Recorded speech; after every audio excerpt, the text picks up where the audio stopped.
Mom, why did you adopt me? Well, I feel like you are my son.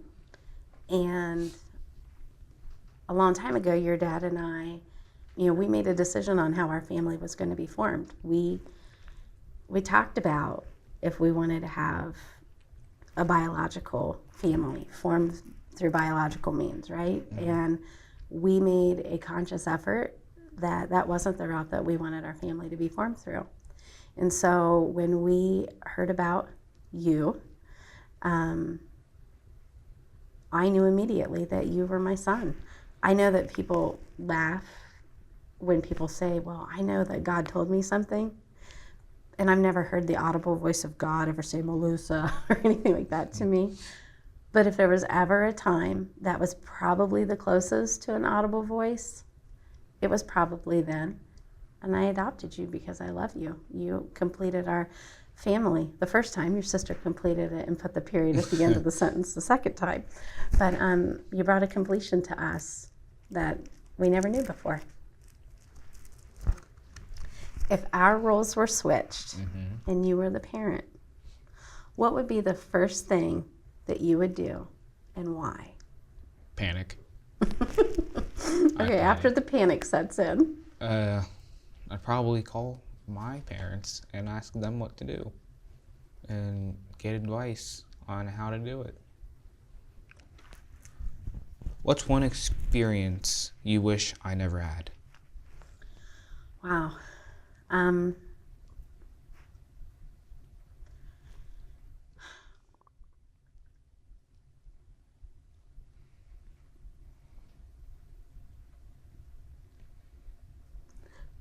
Probably the experience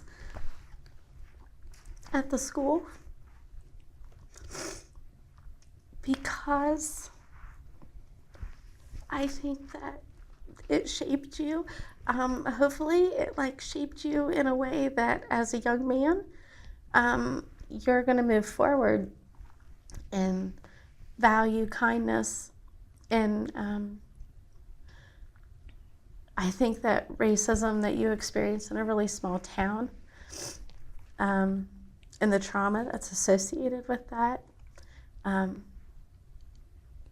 I wish that you didn't have to experience that, because I think that it impacted you in a way that for a while it snuffed out that bright light. Would you agree? Mm-hmm. And you hid it. You hid your bright light for a while so that you weren't seen or heard. And I think that hopefully the way that we dealt with that and how we worked together, hopefully as you've moved forward, I see your light shining brighter, and I see you feeling freer to joke and kid around and have conversations around the dinner table and put yourself out there to meet people. I know that's not easy for you. But I would say, in general, what happened at the other school, or more specifically what happened at the other school, but in general, I wish racism wasn't something that you have had to experience or will experience.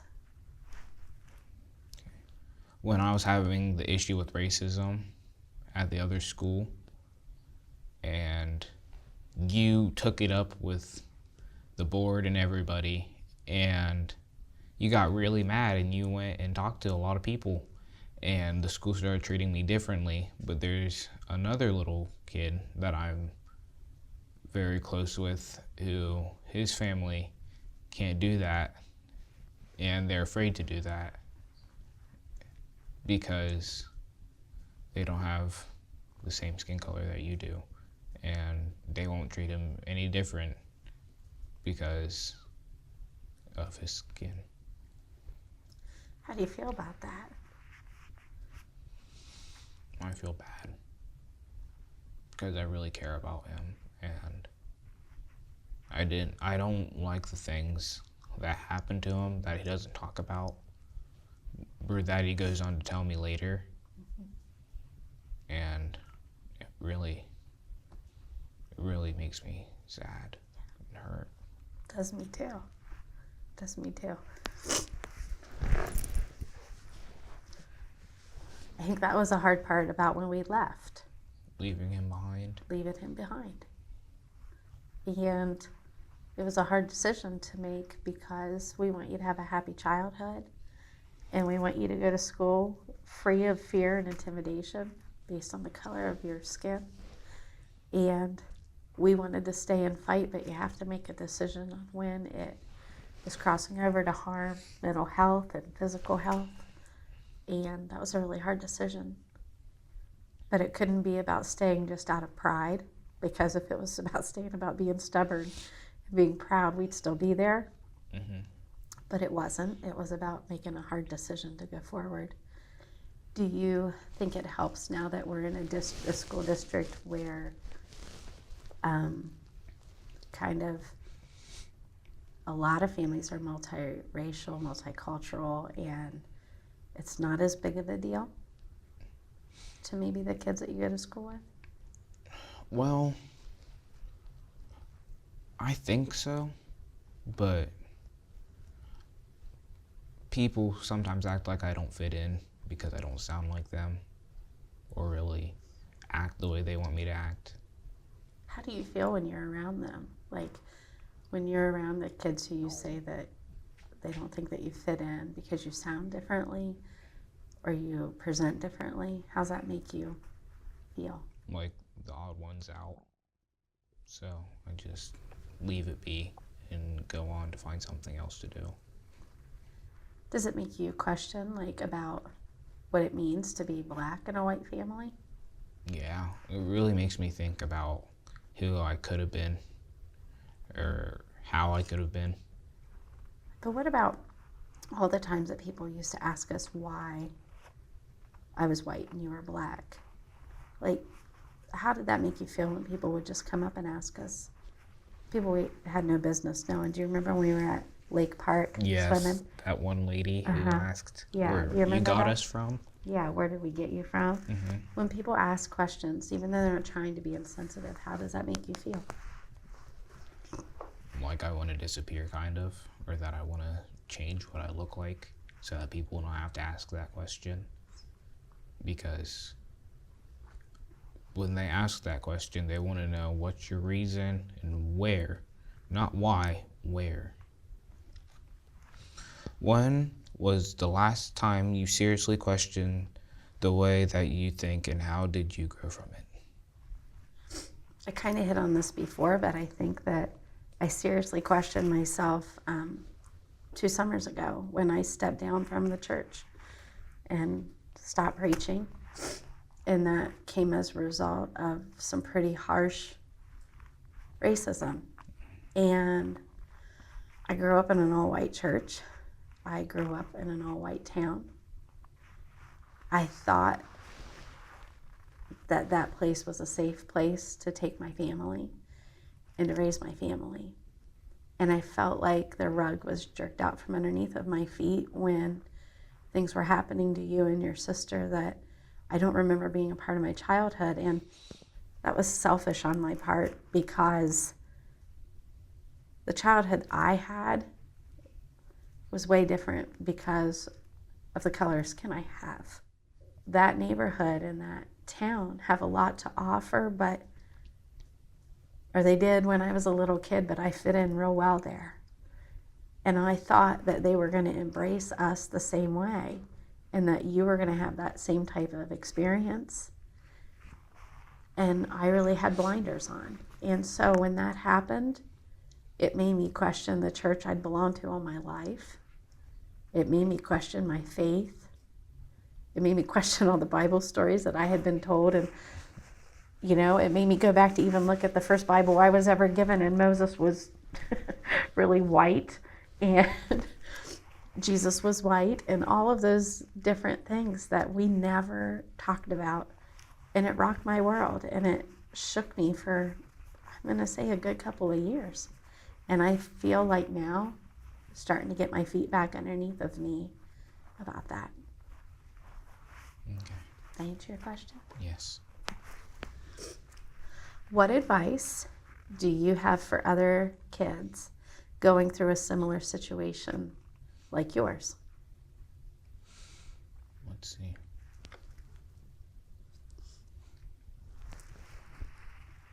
it doesn't get worse, but it doesn't get better. And that you always have to keep your head up high, and you have to keep doing what you're doing and enjoy yourself while you can.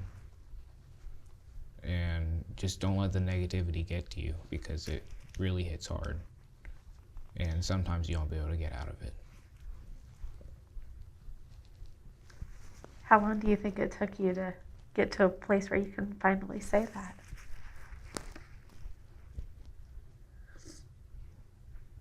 About now, honestly. Yeah. About now. What is it that helps you keep your head up, Evan? Knowing that tomorrow is going to be different, and that everything changes the next day and nothing stays the same.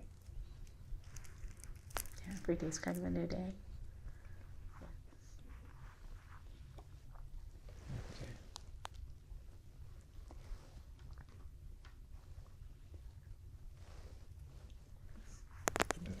I got it. Okay. Mom, what makes us a family? When you just said that, it reminds me of on Noggin, when you were little and we used to watch Noggin all the time, and there was that song Family. You know what I'm talking about? And that family, you picked up on this, and I don't know, you might have just been 5, and you said, Mom, ILY are the last 3 letters of family. ILY, that means I love you. And I was like mind blown that like this 5-year-old took something so simple and made it so like deep and complex. And Evan, what makes us family is that there is no fight that I would never go toe to toe, face to face for when it comes to you and your sister and your dad. That there's nothing that I wouldn't do for you, and I don't think there's anything you wouldn't do for me. And that I think what makes us family is the way that we've stuck together. What does my love feel like to you?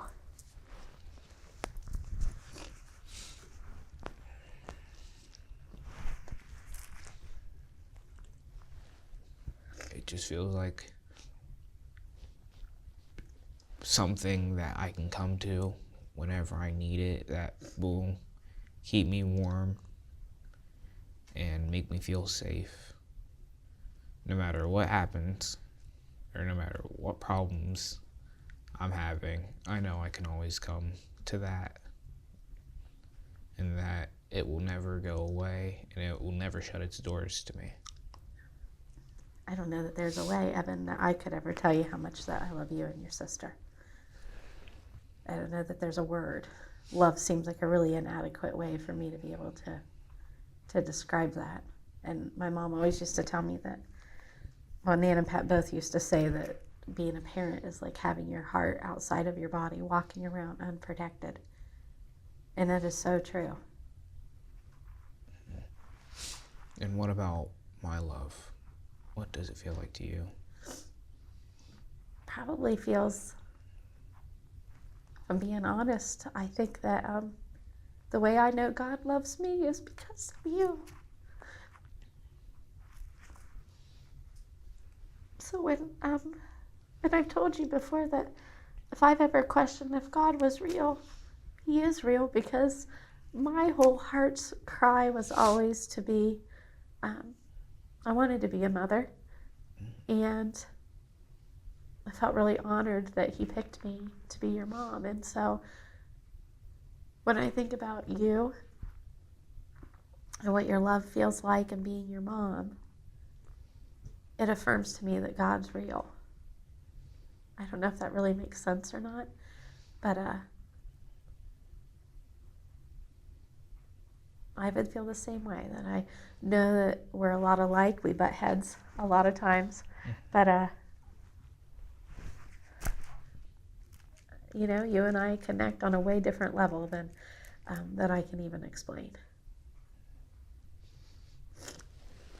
Okay. If this were to be our last conversation, what's something you'd never want me to forget? Oh, wow. Just that you belong, that you're a part of our family, that you are our family, that I never want you to forget that you have roots that are really strong and deep and beautiful, and that your birth family has beautiful pieces to it, and that you're grafted in. I never want you to ever forget that you have a sense of belonging. Never want you to ever feel like you're displaced. So if this was our last conversation, I would want you to know that you were loved in the mightiest of ways. That you're wood through and through, but we also love your roots too. Okay. What would you want me to know? A lot, but if I could narrow it down, I'd say that no matter what people say, no matter how hard people might want to change that, you'll always be my mom, and that I'll never not see you as that in any shape or form. Nothing can alter that opinion to me, because it's not an opinion, it's true. I appreciate that. Thank you. Hey, it's Ashika here from The Skin Deep. We really appreciate you being here and watching this conversation. If you love what we're doing and want to stay in the loop, sign up to our newsletter for special deals, new conversations, and to be a part of our community. Sign up at theskindeep.com/subscribe. Thank you.